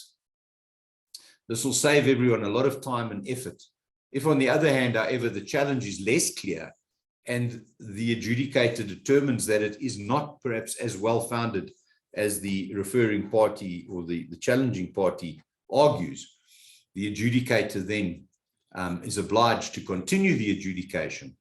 Obviously, there would then, the referring party would then obviously be at risk, knowing that an enforcement application will in all probability be inevitable. Thank you. I want to hand over to Michelle to deal with and to hopefully give a bit of meat to the theory that I've discussed by reference to an actual case that Michelle was involved in herself. And hopefully then afterwards we can set aside a little bit of time to deal with any questions if there are any remaining. Michelle, thank you. If I may then hand over to you. Perfect. Thank you, Vaughan. Morning, everybody. For those of you that don't know me, I'm Michelle. I'm a director at MDA. What I'm going to be doing, and I'll be sharing my screen with you shortly, is just quickly running you through two practical examples of jurisdictional challenges that I've personally handled on behalf of clients. What I'm seeing in my practice at the moment is that jurisdictional challenges are becoming more and more common. What it seems to be aimed at is either delaying the process, which would be challenging the adjudicator's appointment right at the beginning of the process or during the course of the process, or alternatively waiting for the decision to be made and then resisting enforcement on the basis that the adjudicator didn't have or lost jurisdiction. So just to take you back to the principles that Vaughan has dealt with, very briefly, when we're talking about jurisdictional challenges, we need to consider, first of all, did the adjudicator have jurisdiction in the first place? So were they properly appointed? That's one area that they can be challenged on. Or if they were properly appointed, did they in some way lose their jurisdiction while they were dealing with the process? So this could be allegations of bias or not following the proper procedures. You then need to consider, and this is what I've just raised with you, when you're going to raise that challenge. So there's challenges that can be raised at inception before you follow the process, and then there will be challenges which are raised in an attempt to resist a decision at the end of the process. Okay, so I'm going to share my screen. There we go, and I think you should all be able to see my screen now. This is a challenge that was brought in at the beginning of the process. This is where they were challenging whether the adjudicator was properly appointed in the first place. We acted for CAASA, who was essentially the employer. You'll recognize the name of the first respondent, who was the adjudicator in this regard. And then the second respondent would have been the other party, who was the contractor. I think seeing the name of someone we know and we work with should just bring it home that the principles we're discussing regarding jurisdiction are not just theoretical. I mean, this is something that applies in practice all the time. Even the best of us are potentially going to have our name appear in court processes at one point or another. Okay.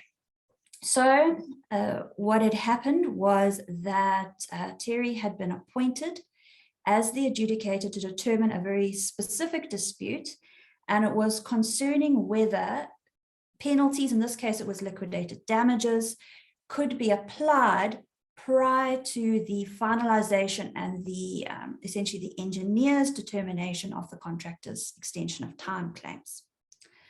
He'd made a decision on that. He'd decided in favor of the contractor, who then obviously decided that he was a wonderful adjudicator, clearly understanding the processes, whereas my client, who had a decision against them, had clearly decided that he was an awful adjudicator and didn't want to have him deciding any further matters. What followed from that, or what flowed from that, was then a further dispute. Terry had decided that penalties could not be applied until the disputes had been determined. The disputes had, or the claims had then been determined, and the contractor now wanted a decision as to who was actually liable for those penalties, or whether they were liable for these penalties. And what they alleged was that their original referral document, or their original notice of dispute, was broad enough to encompass both aspects of that, and that Terry had therefore already been appointed as an adjudicator and had the jurisdiction to decide. My client, already having received a decision from Terry which was not in their favor, weren't very keen on this idea, and they were rejecting it, saying that he did not have that jurisdiction because he had only been appointed for the first dispute and not for the second dispute. So client, quite bravely at the time, decided that instead of following the process and noting their objection and then resisting enforcement, they were going to be proactive, and they were going to attempt to interdict Terry from acting as the adjudicator before the process started. So this was what this whole application was about. Essentially, and you'll be able, I'm going to share this judgment with you so you'll be able to read through it.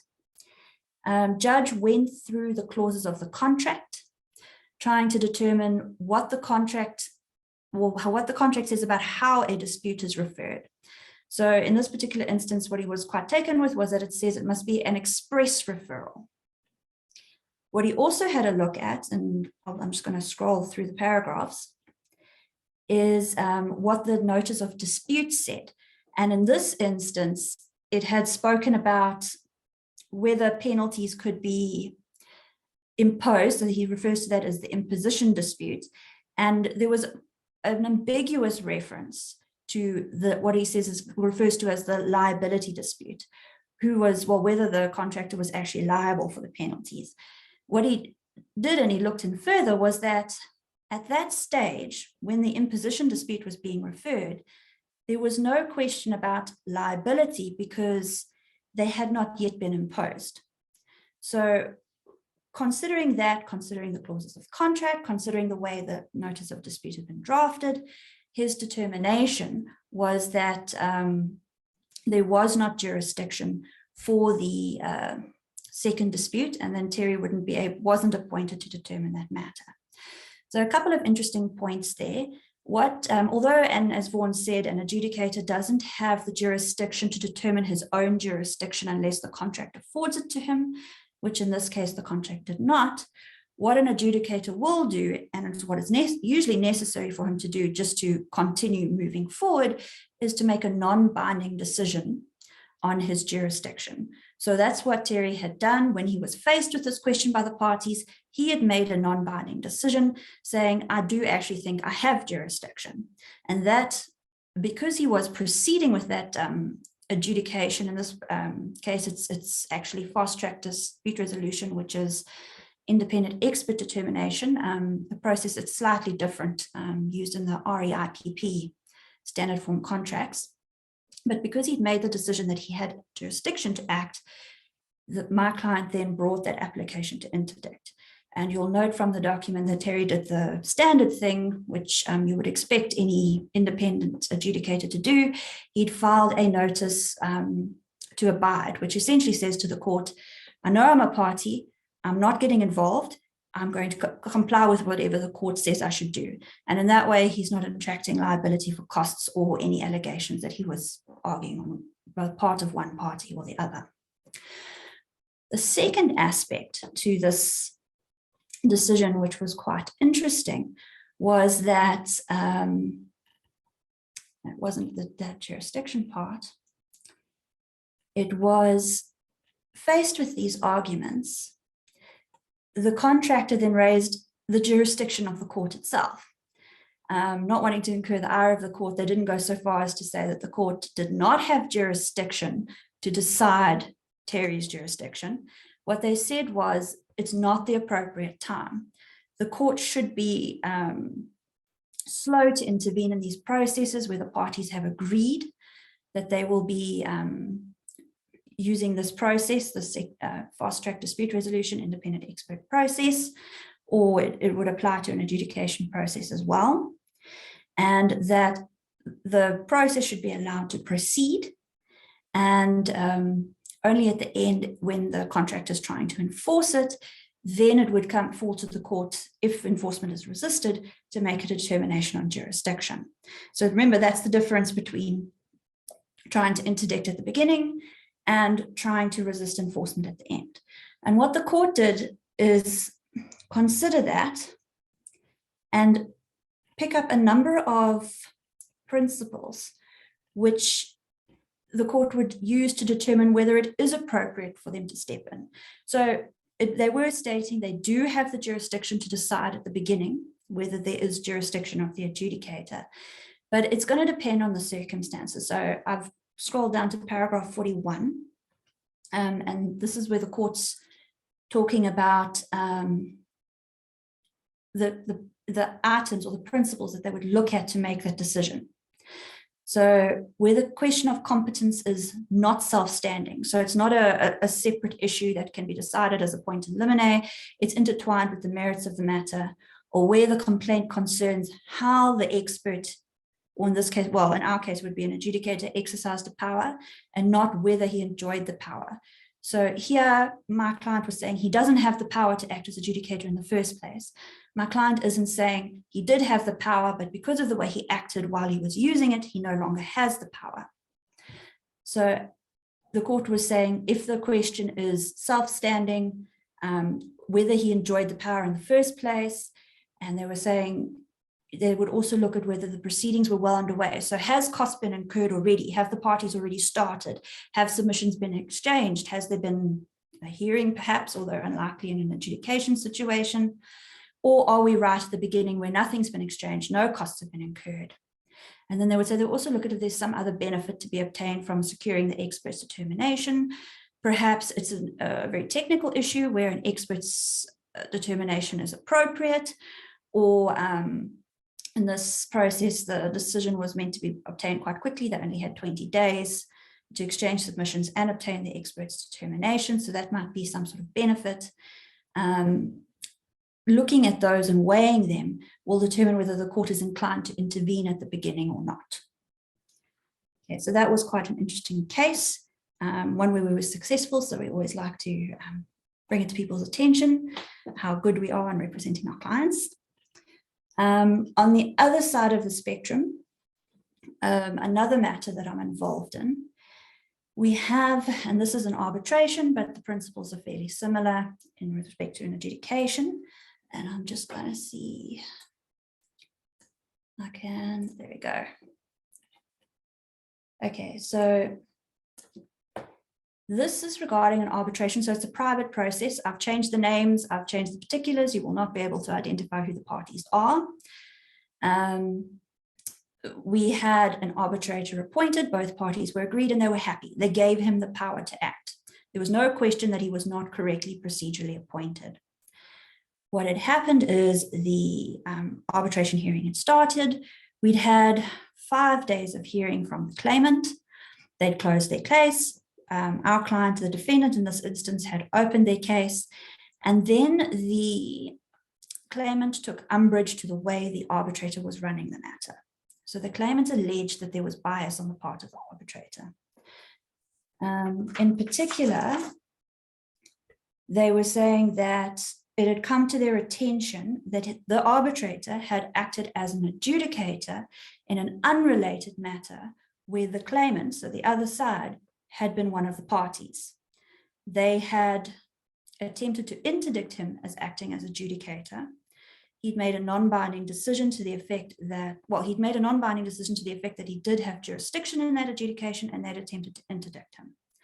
and their concern was that this would make him biased against them. There were a couple of other items during the course of the arbitration. They felt he'd been too robust in the way he dealt with their attorneys. They felt he'd been unfair in allowing documents to be introduced during the course of the hearing. And so they followed the Association of Arbitrators process to challenge his appointment, not that he wasn't procedurally correctly appointed, but that he had demonstrated or given the perception of bias during the course of the proceedings. Okay, so there was the usual exchange of documents. In this instance, the arbitrator did provide input and a ruling. Apologies if there's a problem with the formatting. We've taken this from a PDF document, so I'll try and tidy that up before I share it with you. Essentially, the panel, and we had a panel of adjudicator, a retired judge, and a senior counsel looking into this and making a determination. They looked at the applicable principles, essentially saying that the claimant, the person objecting, alleging bias, has to objectively demonstrate on a preponderance of probabilities that the proceedings give rise to a perception of bias. So they don't have to say there is bias, there is a perception of bias.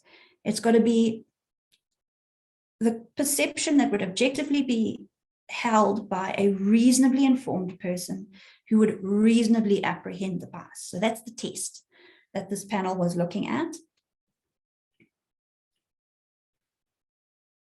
And what they were saying was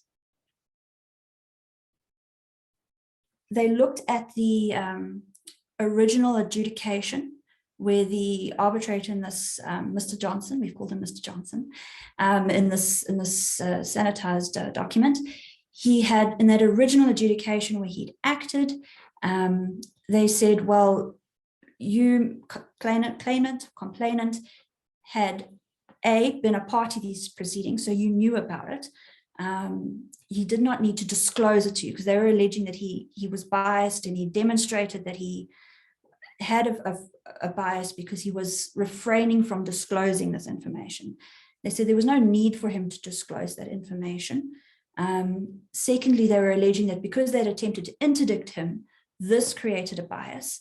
The panel looked at that and they said, well, on the facts, the interdict wasn't on the basis that they didn't like him or believe that he was biased against them.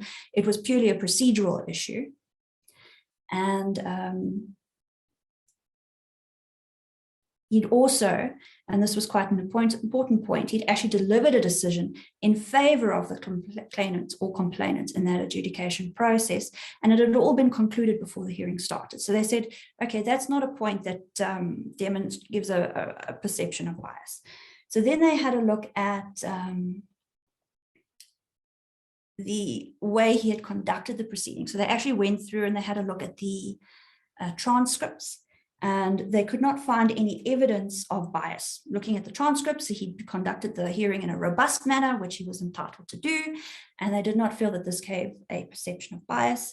And then looking at the additional documents that were introduced, in fact, they had been the complainants or the claimants' documents that they had omitted from their bundle, and it was just additional pages that had been added in, and they'd been given an opportunity to consult with their client. So this was considered a trivial issue. So this entire process was followed by the panel, and they then determined at the end that there was no bias, and there was nothing to disinvest, to take away the arbitrator's jurisdiction. He had not done something which would cause him to lose his jurisdiction during the course of the proceedings. So just, and you won't be able to pick it up from the document, but following that, the claimant or the complainant was not happy. What they've actually done is now launched recusal application in the High Court, which is currently, the papers are being exchanged, and it's going to be set down for a post-argument before a judge. Okay, so those were my two sort of practical examples of the principles applied in action. I'm going to be sharing them with you. And if there are any questions on those, I'll be happy to answer them. I think if anyone has any questions, if they'd like to raise their hands, and I can allow them to speak.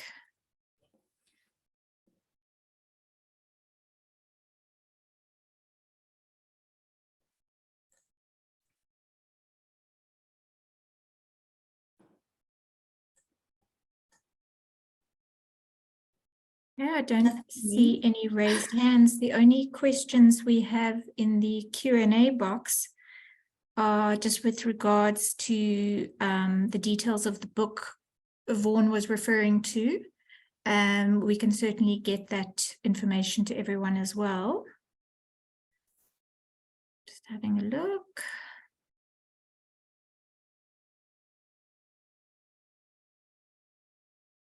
Okay, Cuss has a question. Cuss, I'm going to allow you to speak.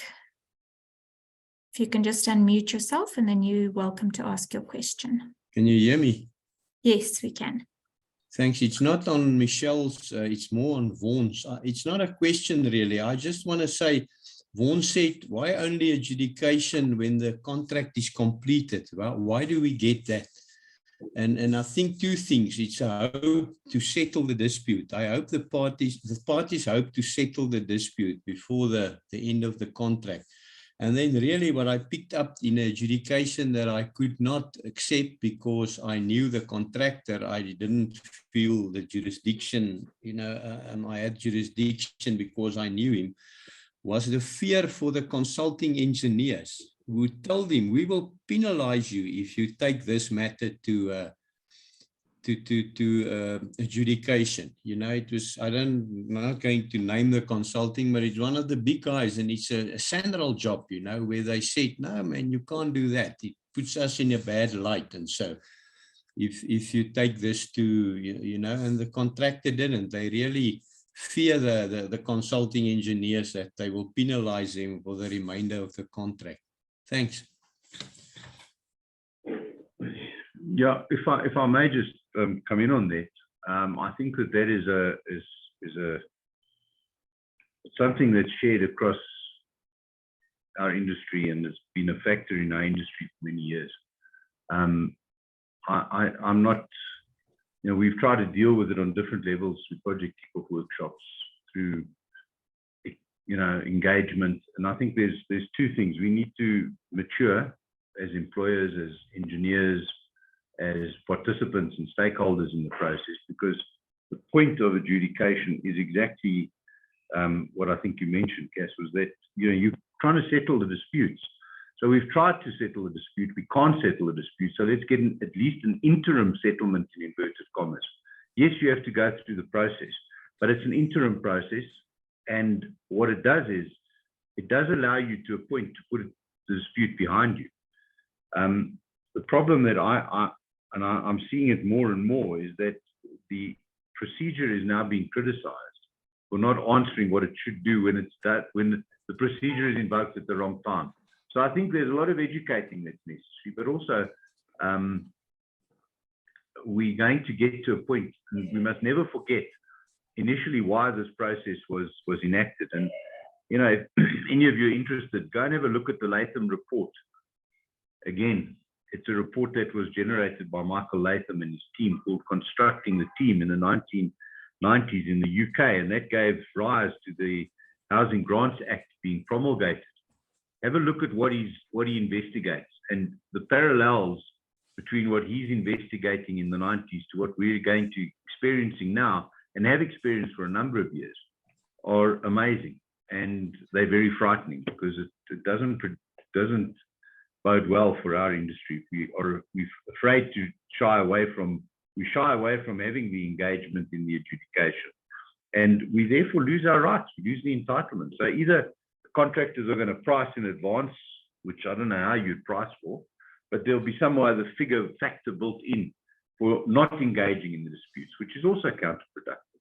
So I think as an association, CAASA, one of our aims is to educate, and I think we need to be doing a lot more of that. And number one, and number two, I think people need to realize the consequences of not dealing with those disputes through the prescribed procedure, and mature up to, being able to engage at a mature level and let common sense prevail. Thank you.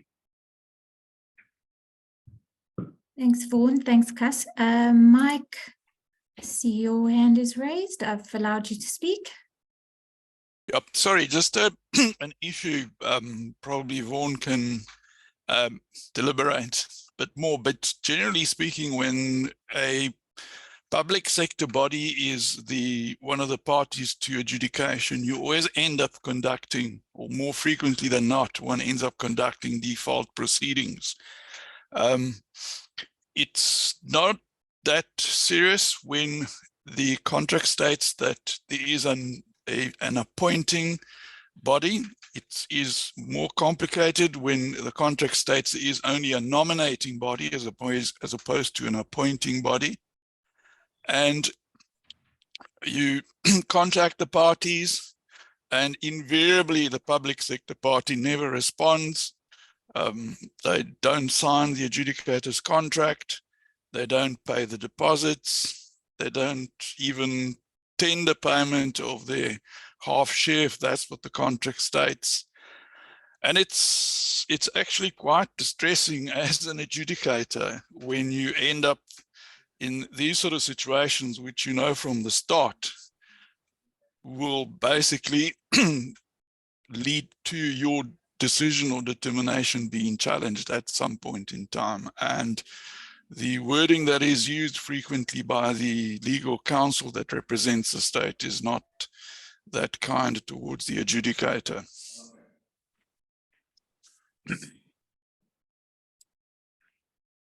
Mike, if I may, Tiff. Hello? Yeah, perfect. Thank you. Mike, how are you doing down there? All right. Well, thanks. Cool, man. Listen, I don't know. I don't think. Well, I think the answer to that problem and predicament, it is a predicament, because on the one hand, you're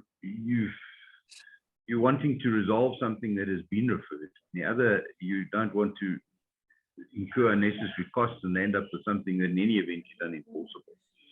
So one of the things that you need to look at, in my approach to this, look at the terms of the contract. Where you've got a provision like with the NEC, which isn't necessarily reflected in other contracts that we use, and adjudication is a necessary prerequisite to arbitration. Okay?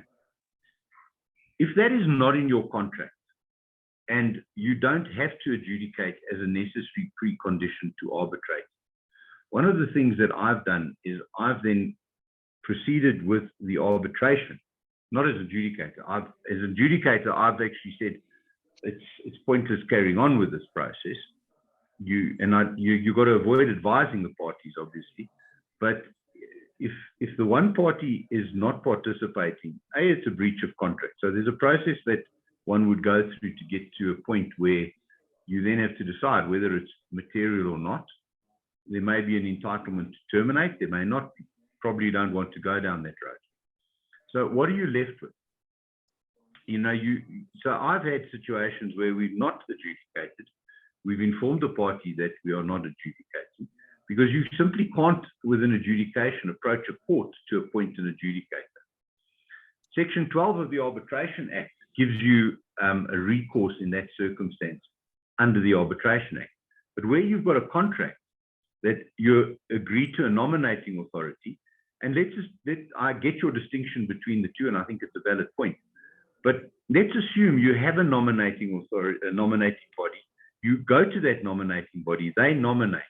The next step is that the parties then are required to firm that appointment through signing the adjudicator's contract. The party, the state authority, just ignores you. My view is at that stage, one looks to instituting the arbitration process to resolve the dispute. If, on the other hand, it's a necessary prerequisite, you've got a different challenge. So if it's a prerequisite, then again, it's a breach of contract. And depending on which avenue you need, it's a breach of contract, firstly. So that entitles you to a number of actions, potentially material termination.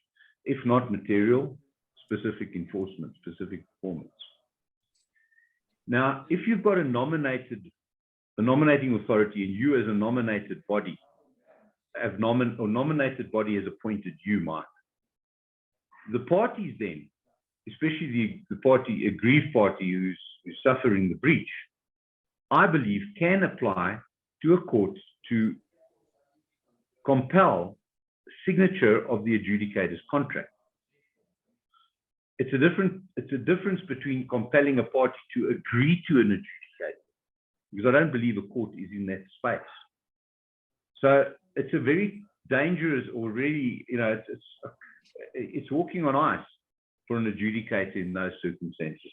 My feeling on these adjudications, and I might call them ex parte adjudications, my feeling is that unless you can show and satisfy yourself as the adjudicator that you have in those circumstances jurisdiction, you have jurisdiction, then proceed. So if you have that threshold jurisdiction and you've determined that you have it, so again goes to your point, am I nominated versus appointed? I've been proposed, I'm not on the panel. I mean, there's an ESCOM contract that's flying, that's been around for years, that says the party intending to refer the dispute selects an adjudicator. There's a panel from which that selection is made. But then it says, if the parties do not agree on the adjudicator. So the clause is awkwardly drafted in my opinion, because I'm selecting an adjudicator. I'm coming to you and saying, employer, do you accept? The employer just doesn't reply. So can you ever, as an adjudicator, then find that you vested with jurisdiction? I think that you'd be it would be bold for you to do that. My inclination in those circumstances, unfortunately, is to say to the parties, you know, instead of running a risk of, or running the costs and ultimately landing with something which is potentially at the outset unenforceable, look at alternative options. Yeah. Yeah, the other advice I've received is actually to place one party in default, saying, look, you know, you've been appointed, not nominated. You haven't participated in the process. The process will continue without you, but it'll follow the rules that are applicable to the specific adjudication process, so that you basically conduct a adjudication in default with one party being in default, and then accept that at some stage you're likely to be pillared by a state attorney. But that's par for the course, probably. But that's another interesting point there. If you've now received, let's say that it's not a nominating body. Let's go back to that example and look at it and say, well, I'm in a situation now where I've been nominated from I've been selected from a panel. One party has said, I agree, the other party simply remains silent. You can't impute agreement. And until you're at a point where you're actually a party to a contract, you're possibly not in a position to place any party in default. But the contractor certainly would be, if he's, or the referring party would certainly be. And I believe that, you know, the difficulty with that type of provision is that it then creates this, the appointment provision. It creates a situation where, like they do, they just ignore it and they then stifle the process, and you land up on enforcement with an issue. I think that you better place taking an arbitration view and going down the arbitration angle, provided you have that right under the contract. Probably take you less time, possibly cost you less, but certainly would avoid a situation of a court, in all probability, not enforcing. I've yet, and I speak now, and I'd welcome any inputs on this, I have yet to see that type of award being made an order of our courts, granting enforcement in those circumstances. There may well be a decision out there, and I'd like to see it. If anyone is aware of it, please could you refer it to me. I think that a court would probably not grant you, you probably don't have you've got, I think, a snowball's chance in hell of a court saying to you, yeah, sure, we'll give it to you. Yeah. And the other thing to remember also in that circumstance, if you do so, make sure that the referring party understands that it is at risk. You know, one doesn't like getting into these things and covering one's tracks all the time and looking behind you all the time. But in this instance, it's very important because it then becomes at the risk of the referring party, both in terms of the enforceability and well as in terms of costs. Yeah, the problem is that as adjudicator, you are in a difficult position to advise one party as to what they should be doing for the matter to proceed. You can kind of be fairly generic and hope that they understand what the options are, but if they don't, you are really stuck between a rock and a hard place. Otherwise, it's a difficult position, absolutely. You're making the other party's case, which then really leads to an accusation of bias. Yeah. Yeah, look, I wouldn't, as a rule, I don't, and it's me personally, I don't accept those approaches. I think that it's unfair, both to the parties as well as to the adjudicator. But in respect of the, should you get to a point where you are satisfied that you've got that threshold jurisdiction, you would then advise the party. You would then, you wouldn't be out of sorts doing that. It is at the referring party's risk because the referring party would then be presented with your account and they would have to pay your account. Yeah. So in as much as there's that obligation, also in respect of enforceability, you don't give any guarantee either which way, but it's more in respect of the fees that you'd be saying, this is at your risk. Also that at the outset, I don't think you'd be out of sorts advising that at very least there is a possibility that there would be, the award would not be complied with, would not be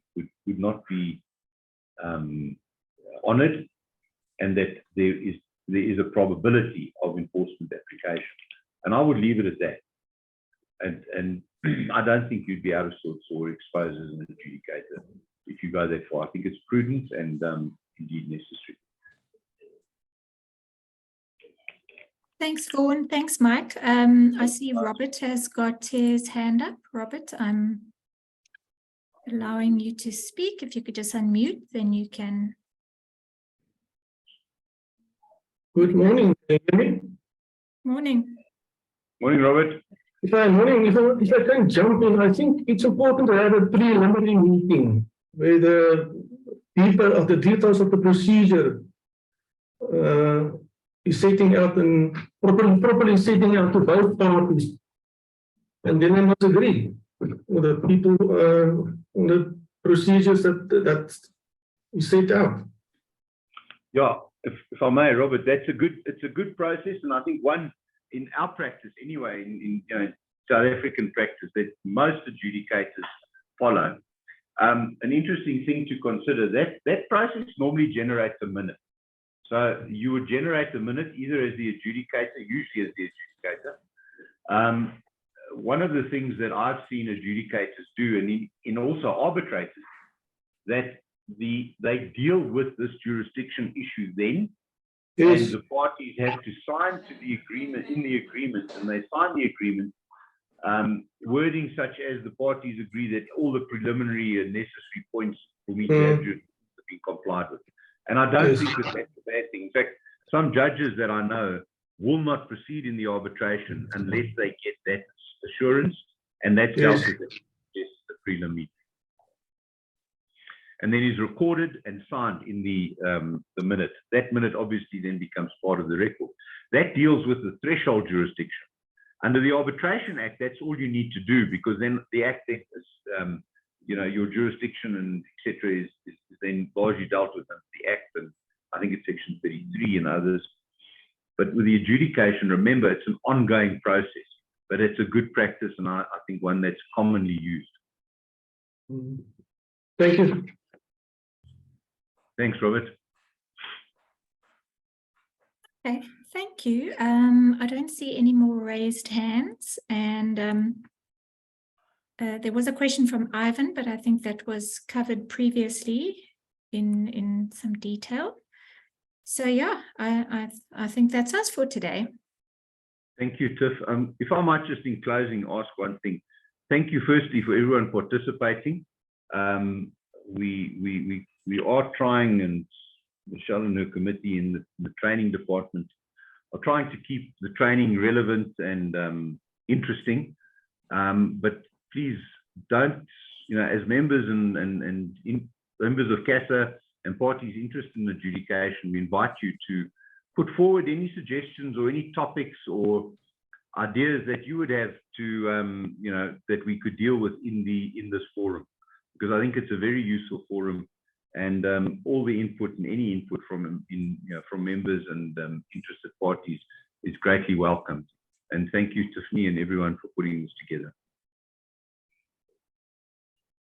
Thanks, Vaughan. Thanks, Michelle. Yeah, and thank you to everyone who joined us. Thanks, guys. Have a good weekend. Thank you. Thanks, everyone. Good weekend. Bye. Bye.